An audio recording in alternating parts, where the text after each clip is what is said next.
warahmatullahi wabarakatuh. Selamat pagi, Bu.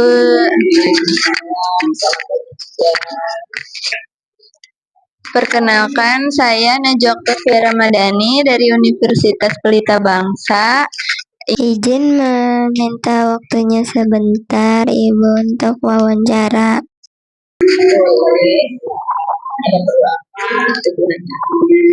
Untuk tugas akhir personality development, Ibu. Bisa Ibu ceritakan nama lengkap dan jabatan Ibu saat ini? Perkenalkan, nama Ibu Bupati Saudi Eskom. Ibu di sini dipercaya oleh kepala sekolah mewakili beliau yang jadi menjadi wakil kepala sekolah di SD Islam Abu Masuk ke intinya ya, Ibu. Menurut Ibu, apakah anak-anak sekarang sudah bisa membangun pertemanan dan kerjasama dengan baik di sekolah, atau justru banyak yang lebih suka menyendiri?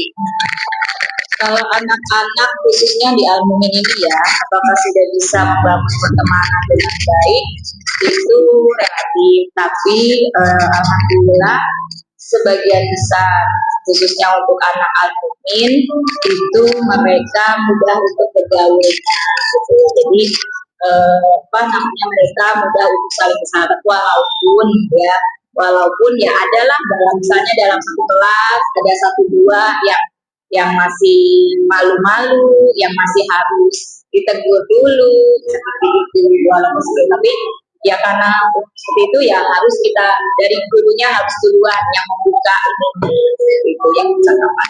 Dua, kalau anak punya masalah, apakah mereka sudah bisa bercerita sendiri atau perlu bantuan kepada guru-guru atau orang tua? Kalau anak punya masalah, mungkin kalau sekarang ini zamannya gengsi ya. Dalam artian itu kita sebagai guru terkadang itu dianggap seperti teman.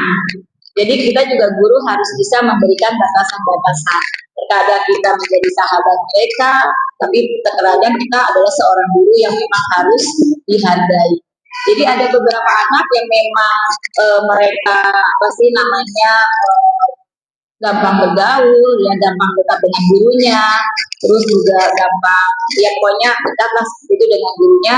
Jadi terkadang mereka ketika lagi duduk, mereka bercerita sendiri tentang apa yang mereka, misalnya di rumah mereka bagaimana, atau dengan temannya, aku ini sama ini, suka cerita sendiri seperti itu. Cuma memang ada beberapa anak yang memang agak pendiam, terus agak tertutup.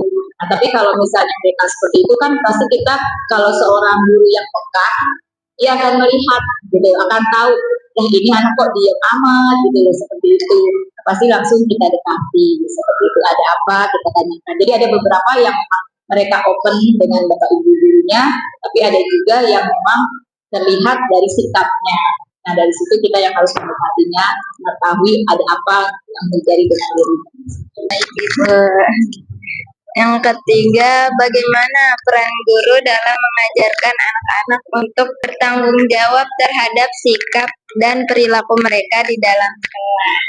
Peran guru di mana kita ketahui bahwa guru adalah orang tua bagi anak-anak di sekolah. Kalau kita lihat durasinya, sepertinya orang tua dengan guru itu lebih panjang waktunya dengan gurunya. Apalagi di Al-Mumin, kita berangkat dari jam 7 sampai dengan jam 3 sore. Otomatis kan mereka lebih kepada gurunya. Jadi peran guru itu sangat-sangat penting. Nah, tapi kalau kita ingin mengajarkan kedisiplinan, tanggung jawab, kita nggak hanya sekedar hanya teori.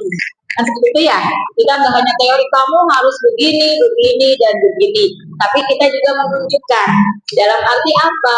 Kalau kita anak disuruh datang tepat waktu, maka guru juga harus datang tepat waktu. Kalau misalnya bu gurunya harus berpakaian, anak disuruh harus berpakaian rapi, kan seperti itu, maka bapak ibu gurunya juga harus berpakaian yang rapi. Jadi peran guru itu sangat penting. Seperti itu. Iya, Ibu. Baik, yang keempat, apakah anak-anak suka ikut kegiatan di sekolah yang dapat membantu membentuk sikap atau kepribadian mereka seperti ekskul ataupun konser. Ikut kegiatan sekolah pasti, ya pasti semua anak itu senang kegiatan sekolah. Kita kan kalau mereka hanya belajar itu sangat menyenangkan, gitu kan. Refleksi mereka yaitu ketika kegiatan sekolah atau ekskul yang ada di sini. Semua sangat antusias, apalagi kalau ekskul yang ditawarkan itu sesuai dengan minat mereka, hobi mereka. Contohnya misalnya futsal kalau laki-laki, banyak dari kelas 1 sampai dengan kelas 6 itu antusias sekali untuk futsal atau ekskul tersebut. Ada juga hardball ataupun marawis atau yang lainnya. Nah dari ekskul itu kan mengajarkan kerjasama ya, kerjasama, terus disiplin juga, harus bisa bertanggung jawab, dan seperti itu. Karena yang namanya ekskul, apalagi ekskulnya kelompok, keberhasilan itu kan kebersamaannya, nggak hanya satu orang. Gitu. Jadi kalau misalnya ekskul itu ini terbentuk bagus, otomatis seluruh kelompoknya juga, seluruh anaknya juga harus bekerja sama dengan baik. Baik Bu, yang terakhir, apa yang biasa dilakukan guru dalam membantu anak-anak agar bisa mengenal dan mengembangkan diri mereka dengan yang dilakukan guru agar bisa mengenal anak-anak biar mengembangkan diri dengan baik ya. Kalau untuk SD sendiri, yaitu tadi di sini pastinya gurunya itu harus dekat dengan anak-anaknya. Ketika hanya di kelas lah, di kelas sendiri kita harus peka terhadap anak-anak. Karena kan namanya hobi kan berbeda-beda. Ada yang memang mereka bagusnya di akademik, ada mungkin yang di kreativitasnya seperti menggambar, menyanyi. Nah dari situ, dari pelajaran seperti itu nanti ketika ada mungkin lomba-lomba yang dilakukan oleh dinas, kita sudah tahu nih yang mana yang akan kita latih dengan baik lagi seperti itu ya.